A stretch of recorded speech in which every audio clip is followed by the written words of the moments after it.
Hello friends, स्वागत है आपका आज के इस वीडियो में। तो आज का जो हमारा एग्जाम्पल है वो एग्जाम्पल नंबर 4, वो भी क्लास 10 के मैथ के चैप्टर फर्स्ट यानी कि वास्तविक संख्या, और जिसको हम लोग इंग्लिश में कहते हैं रियल नंबर्स। तो चलिए हम लोग एग्जाम्पल नंबर 4 को स्टार्ट करते हैं। तो हमारा एग्जाम्पल नंबर 4 कह रहा है कि एक मिठाई विक्रेता के पास 420 काजू की बर्फियाँ और 130 बादाम की बर्फियाँ हैं। तो वह इनकी ऐसी ढेरियाँ बनाना चाहता है कि प्रत्येक ढेरी में बर्फियां की संख्या समान रहे तथा ये ढेरियां बर्फी की परात में न्यूनतम स्थान घेरे। तो इस काम के लिए प्रत्येक ढेरी में कितनी बर्फियां रखी जा सकती हैं। तो हमको इसमें निकालना क्या है कि कितना भी ढेरी हो, तो लेकिन अगर प्रत्येक ढेरी में बर्फी की संख्या समान रहे। तो हमारा यहाँ पर दिया हो गया है कि काजू की बर्फी की संख्या कितनी है, तो 420 है, और बादाम की बर्फी की संख्या कितनी है, तो 130 है। तो लेकिन वह इनकी ऐसी ढेरियां बनाना चाहता है कि प्रत्येक ढेरी में बर्फी की संख्या समान रहे। मतलब कितना भी ढेरी हो उससे हमको कोई मतलब नहीं है। तो लेकिन अगर पहला ढेरी में 10 बर्फी है तो दूसरा ढेरी में भी क्या होना चाहिए, 10 बर्फी होना चाहिए, तीसरा में भी 10 बर्फी होना चाहिए। तो हमको क्या निकालना है, तो तथा ये ढेरियां पर बर्फी की परात में न्यूनतम स्थान घेरे। यानी कि जो हमारा परात होता है, जो हमारा बर्तन होता है जिसमें हम लोग बर्फी रखते हैं, उसमें कम स्थान घेरे। यानी कि ज्यादा से ज्यादा इसमें बर्फी होना चाहिए, और ज्यादा से ज्यादा का मतलब है अधिकतम अधिकतम बर्फी होना चाहिए। और मैं आपको बताता हूँ कि अधिकतम का मतलब होता है एचसीएफ, और जिसको हम लोग हिंदी में कहते हैं महत्तम समापवर्तक। तो आपको पता होगा कि ये एक्सरसाइज 1.1 का 4 गो एग्जाम्पल है जो हमारे बुक में दिया हुआ है। तो एक्सरसाइज जो 1.1 है उसमें सिर्फ एचसीएफ का खेल है। तो ये क्वेश्चन भी एचसीएफ पर बनेगा। और मैंने आपको बताया है कि जब न्यूनतम स्थान चाहिए तो इसका मतलब ज्यादा से ज्यादा होना चाहिए, और ज्यादा से ज्यादा का मतलब है अधिक होना चाहिए। तो उसके लिए हम लोग एचसीएफ का निकालेंगे। तो इस काम के लिए प्रत्येक ढेरी में कितनी बर्फियां रखी जा सकती हैं। तो यहाँ पर हमारा दिया हुआ क्या है, पहले हल लिखेंगे। यहाँ पर हल दिया है काजू की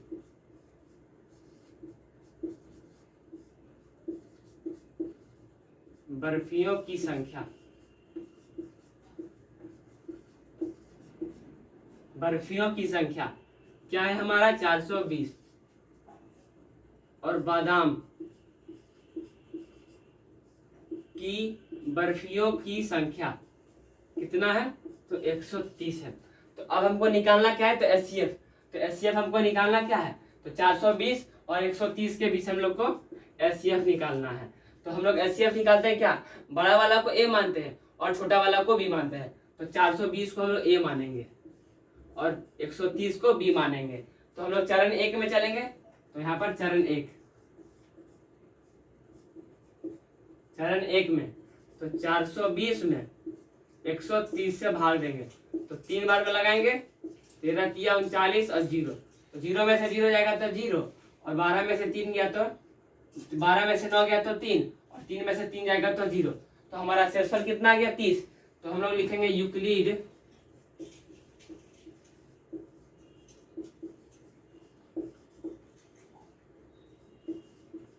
विभाजन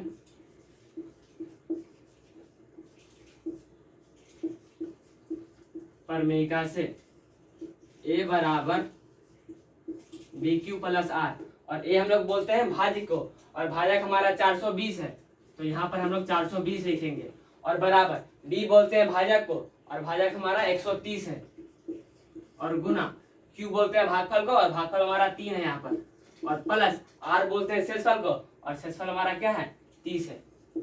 और जब हमारा शेषफल 0 नहीं होता है तो हम लोग यहाँ पर लिखते हैं r इक्वल टू नॉट 0। और मैं आपको बता देता हूँ कि जब हमारा शेषफल 0 नहीं होता है तो हम लोग फिर से जाते हैं चरण 2 में, और शेषफल से भाजक में भाग देते हैं। तो हमारे यहाँ पर शेषफल क्या है, 30 है, और भाजक क्या है, 130 है। तो हम लोग चरण 2 में यहाँ पर चलेंगे। तो चरण 2 में तो हमारा भाजक, चरण 1 का भाजक हमारा 130 है, जो हमारा चरण 2 का भाज्य हो जाएगा। तो 130 में भाग किसके, 130 में भाग हम लोग किससे देंगे, तो चरण 1 के शेषफल से। तो चरण 1 का हमारा शेषफल 30 है, जो हमारा चरण 2 का भाजक हो जाएगा। तो चरण 2 का भाजक हो जाएगा 30 और हम लोग 4 बार में लगाएंगे तो 120 और माइनस करेंगे तो 13 में से 12 गया तो 10, 0 में से 0 गया तो 0 और 13 में से 3 में से 1 गया तो 3 में से 2 गया तो 1, सॉरी शेषफल हमारा कितना आ गया 10 आ गया। तो यूक्लिड विभाजन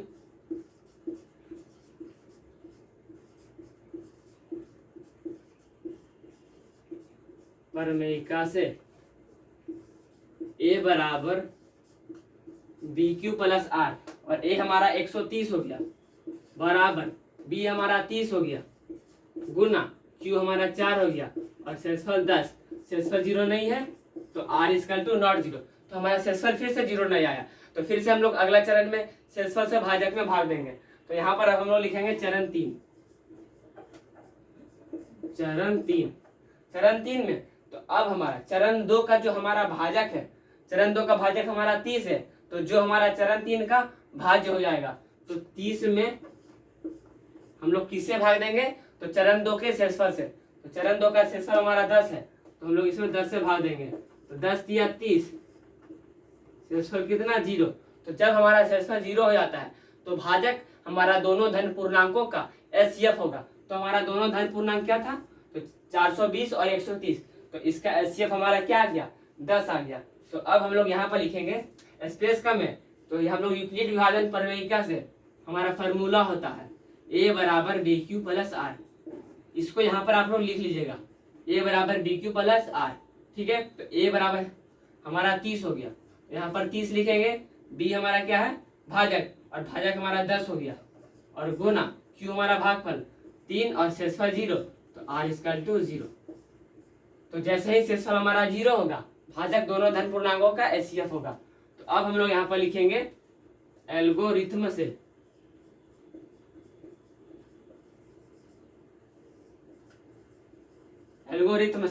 तो 420 और 130 का 420 और 130 का एचसीएफ क्या आ गया हमारा 10 आ गया। तो हमारा हमको निकालना क्या था एचसीएफ निकालना था और जो हमारा एचसीएफ आएगा तो वही हमारा क्या होगा प्रत्येक ढेरी में बर्फियों की संख्या। तो अब हम लिखेंगे अतः प्रत्येक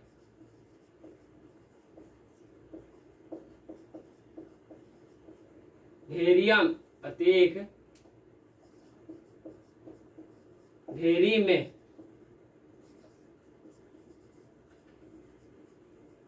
बर्फियों की संख्या 10। तो प्रत्येक ढेरी में बर्फी की संख्या हमारा क्या गया 10 और हमको यहाँ पर यही निकालना था। तो ये हमारा क्या हो जाएगा आंसर हो गया। तो एग्जाम्पल नंबर 4 का हमारा आंसर क्या गया 10। तो हमको निकालना था कि प्रत्येक डेयरी में हमारा कितना बर्फी होगा। तो हमारा कितना बर्फी होगा 10 बर्फी होगा। तो अगर आपको यह वाला वीडियो अच्छा लगा तो वीडियो को लाइक करिएगा, वीडियो को शेयर करिएगा और चैनल को सब्सक्राइब करिएगा। मिलते हैं नेक्स्ट वीडियो में क्वेश्चन नंबर एग्जाम्पल नंबर 5 के साथ और तब तक के लिए जय हिंद।